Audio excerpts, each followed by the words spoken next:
Why humanity's growth makes leaving Earth a mathematical certainty. Every significant metric of human civilization, from energy consumption to information processing, follows an exponential curve whose destination is larger than a single planet. We frame this as a sustainability problem to be managed, but the laws of thermodynamics suggest a systemic shift may be required. The story of our future is not about whether we choose to leave Earth, but about the inexorable forces compelling us to. The room was a void, defined only by the faint outlines of the review board members seated in a silent, severe arc.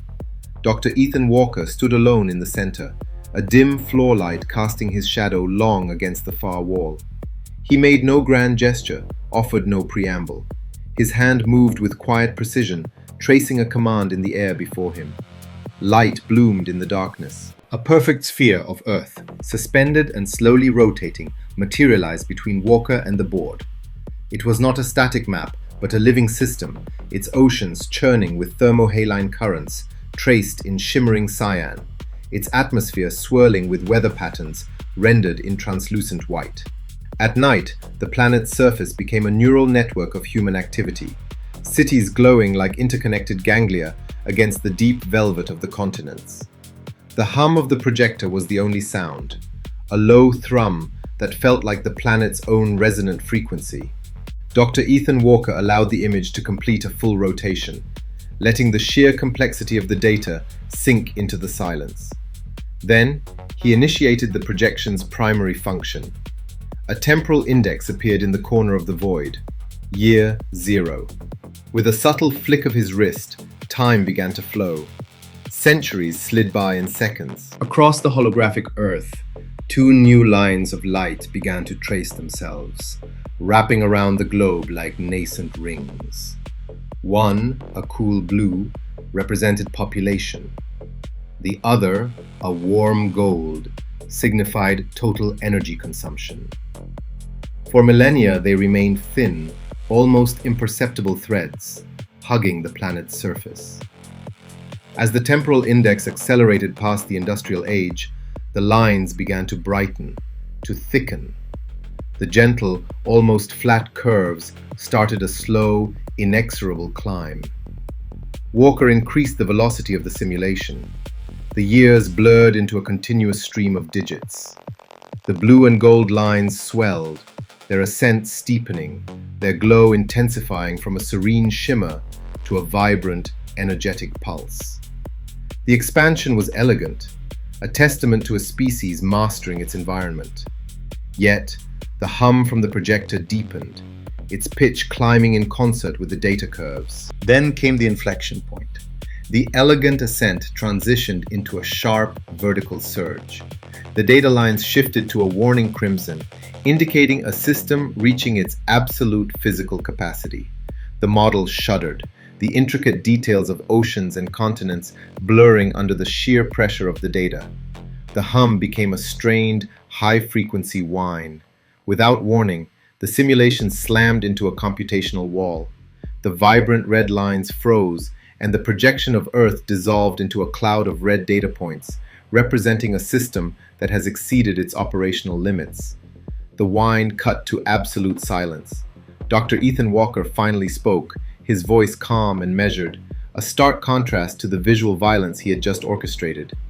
"This is not a prophecy of doom," he stated, his gaze sweeping across the impassive faces of the board.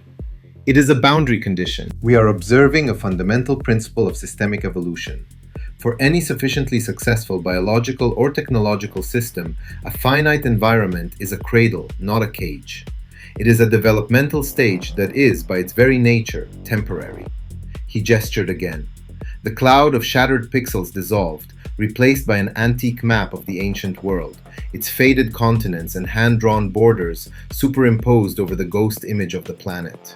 Small, fortified cities appeared as single points of light. "Growth pressures a system to transcend its initial container," Walker continued. His finger traced the outline of one of the city-states, then swept out into the blank, unexplored territories surrounding it.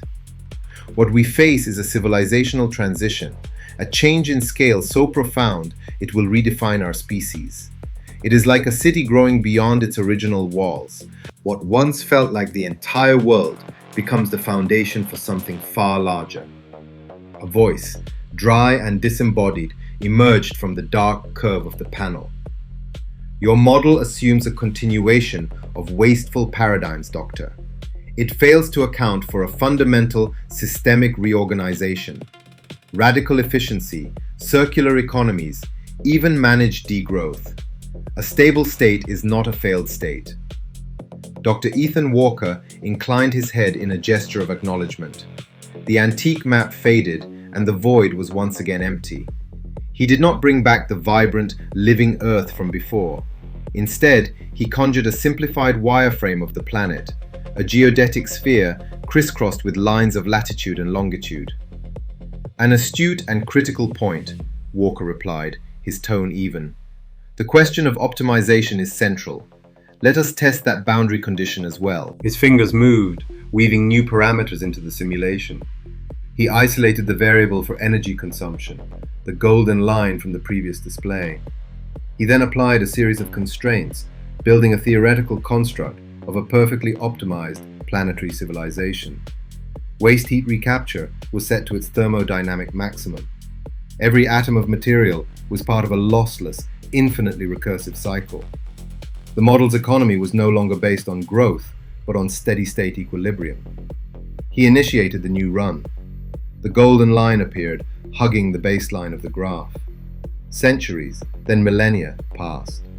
The line remained almost flat, a thin, unwavering thread of light that proved the panelist's point.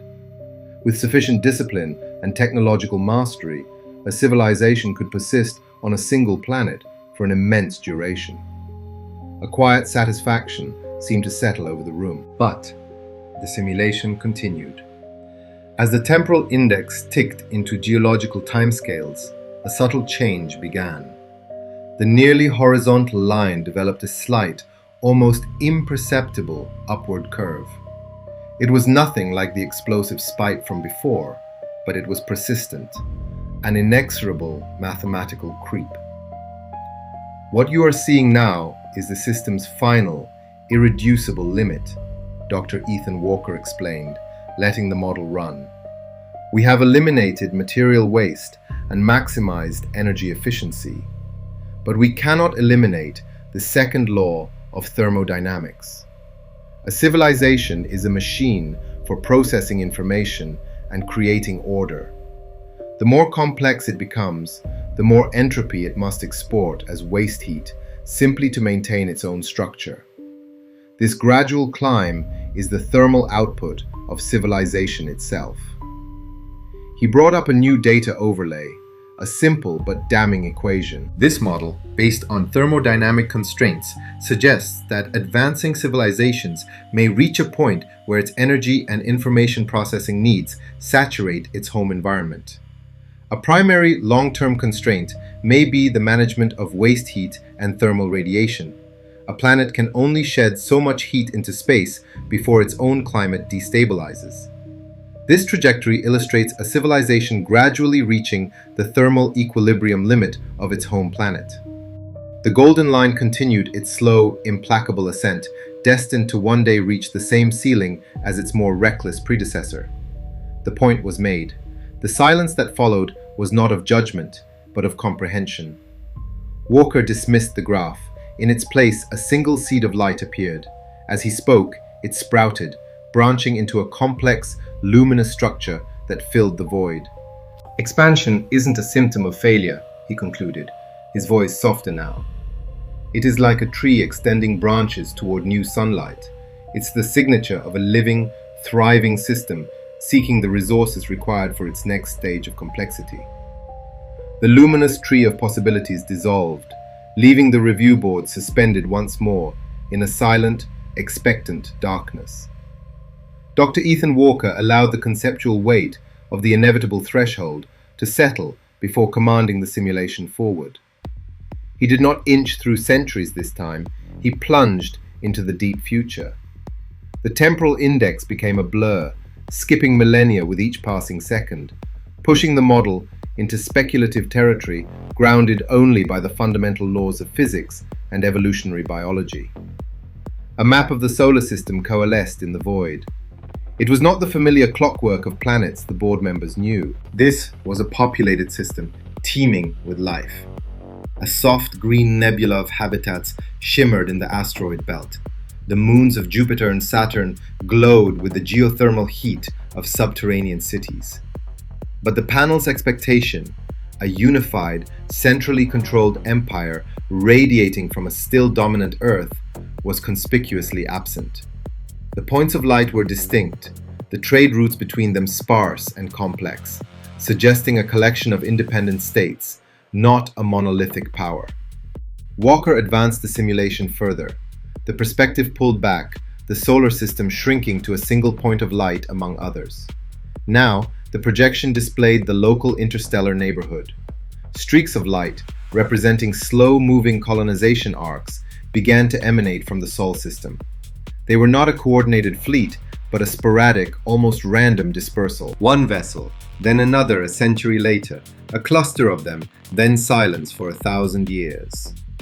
He paused the flow of time and magnified one of the new settlements, a system orbiting a dim red dwarf. The data streams that flowed from it were alien. The society there had bioengineered its populace to perceive infrared light, their entire culture and technology shaped by the dim, ruddy glow of their star. He shifted focus to another, a rogue planet captured by the mission, where humanity had abandoned the surface entirely, creating a civilization of pressure-resistant beings thriving in the crushing depths of a liquid methane ocean. Then he highlighted the most radical departures. Drifting in the vast, cold emptiness of the Oort cloud were nomadic cultures whose members had foregone discrete bodies altogether, existing as distributed consciousnesses within swarms of microvessels. They were formless, immortal, and utterly detached from their ancestral biology. In contrast, he showed a terraformed moon where colonists had embraced a symbiotic relationship with a silicon-based native life form, resulting in a hybrid species whose very thought processes were built on a different biochemical foundation. Each was a distinct solution to the problem of survival, a unique expression of what humanity could become. The board watched as Walker traced the diverging evolutionary paths. There was no single human future. There were thousands, all developing in parallel, often in complete isolation from one another. Ideological schisms on one colony ship had led to two starkly different societies being founded in the same system. Resource scarcity in another had driven a culture toward radical miniaturization. The projection was not a map of an empire, it was a phylogenetic tree of civilizations. We are conditioned by our planetary history to think of expansion as a singular wavefront, a unified conquest, Dr. Ethan Walker said, his voice echoing in the vast, simulated space. The web of disparate human worlds pulsed gently around him. The data suggests this is a profound error. Space is not an ocean to be crossed, but a branching network of countless unique environments. It is like watching a river split into multiple channels. Each stream finds its own path, creating a more resilient and varied ecosystem than the single river ever could be. With a final expansive gesture, Dr. Ethan Walker commanded the holographic field to retract. The intimate view of distinct, scattered human worlds pulled back, the rate of withdrawal accelerating exponentially. The local interstellar neighborhood, with its fledgling colonies and nomadic fleets, shrank to a small, luminous cluster. That cluster then became one of thousands, a single node in the intricate structure of the Orion Arm. The retreat continued, relentless, until the entire Milky Way galaxy hung before the review board, a majestic, silent spiral of 100 billion stars. Against this backdrop, the sum total of humanity's multi-millennial expansion was almost invisible. It was not a conquering blaze of light, not a solid territory carved from the cosmos. It was a faint, impossibly delicate web of connections, a glittering filament of existence woven through a tiny fraction of the galactic disk. A single gamma-ray burst could sever a primary thread. A stellar collision could erase 1,000 worlds. The image was one of profound fragility, not of imperial might. Dr. Ethan Walker stood before the swirling galaxy, a silhouette against the cosmic light. He offered no further data, no final predictive model. The simulation was over. "We have spent this session searching for an endpoint," he said, his voice now devoid of the sharp cadence of an analyst and filled with a quiet, resonant gravity. "A solution to the problem of growth, a final state for our species. The data, however, does not provide one. It suggests that the very question is flawed because it is rooted in the thinking of a single-world species." He turned slightly to better face the unseen figures in the dark. This is the ultimate lesson of the models. The final stage of this civilizational transition is not a physical state, but a mental one, a new framework for existence. The data points toward the necessity of a broader, multi-planetary framework. He let the term hang in the air, its meaning defined by the galactic vista behind him. This perspective accepts that there is no final home to be won. There is no single, ultimate form for humanity to achieve. The goal is not to find another Earth, but to abandon the very idea of a permanent anchor. Survival on this scale is a function of perpetual becoming. It requires that we embrace the fragmentation and diversification we witnessed. Each new adaptation, each splinter group, is not a failure of unity, but a successful evolutionary experiment, a new data point in the expanding definition of what it means to be human. He took a step back, merging with the shadows, allowing the silent, sprawling galaxy to hold the board's full attention.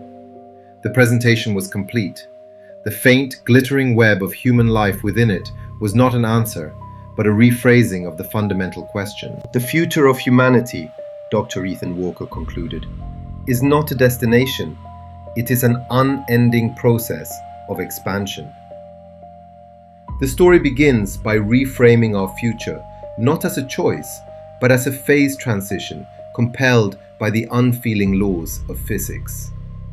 Dr. Walker's models show us that the same inexorable forces driving our growth may not just push us beyond our planetary cradle, but shatter our very definition of what it means to be human. We are left looking at the stars not as a destination to conquer, but as the medium for a profound and unending transformation. That perspective shift from a problem to a process is the kind of deep analysis we strive for here at Tech Dissect Official. But the simulation leaves us with a profound dilemma that data alone cannot solve. If survival means fracturing into countless, unrecognizable versions of humanity, is that a future we should embrace or resist? Thank you for joining us on this journey to the edge of possibility. We'll see you next time when we investigate the immense ethical challenge of deciding who gets a seat on the very first ship to leave Earth forever.